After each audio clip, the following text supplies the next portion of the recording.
أعوذ بالله من الشيطان الرجيم بسم الله الرحمن الرحيم قل نزله روح القدس من ربك بالحق ليثبت الذين آمنوا وهدى وبشرى للمسلمين۔ فرما دیجئے اس کو روح القدس نے آپ کے رب کی طرف سے سچائی اتارا ہے تاکہ ایمان والوں کو ثابت قدم رکھے، اور یہ مسلمانوں کے لیے ہدایت اور بشارت ہے۔ وَلَقَدْ نَعْلَمُ أَنَّهُمْ يَقُولُونَ إِنَّمَا يُعَلِّمُهُ بَشَرٌ لِسَانُ الَّذِي يُلْحِدُونَ إِلَيْهِ أَعْجَمِيٌّ وَهَذَا لِسَانٌ عَرَبِيٌّ مُبِينٌ۔ اور بے شک ہم جانتے ہیں کہ وہ کہتے ہیں کہ انہیں یہ قرآن محض کوئی آدمی ہی سکھاتا ہے، جس شخص کی طرف وہ بات کو حق سے ہٹاتے ہوئے منسوب کرتے ہیں، اس کی زبان عجمی ہے، اور یہ قرآن واضح اور روشن عربی زبان میں ہے۔ ان الذين لا يؤمنون بآيات الله لا يهديهم الله ولهم عذاب أليم۔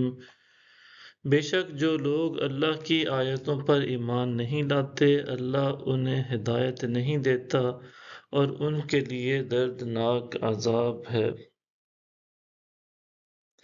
انما يفتر الكذب الذين لا يؤمنون بآيات الله واولئك هم الكاذبون۔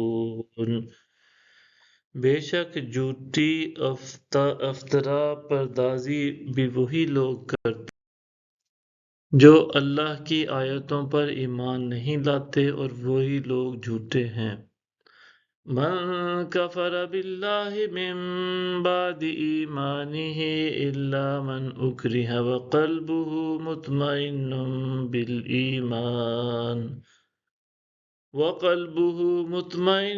بالایمان ولکن من شرح بالکفر صدرا فعلیہم غضب من اللہ ولہم عذاب عظیم۔ جو شخص اپنے ایمان لانے کے بعد کفر کرے سوائے اس کے کہ جسے انتہائی مجبور کر دیا گیا، مگر اس کا دل ایمان سے مطمئن ہے، لیکن وہ شخص جس نے شرح صدر کے ساتھ کفر اختیار کیا، تو ان پر اللہ کی طرف سے غضب ہے، اور ان کے لیے زبردست عذاب ہے۔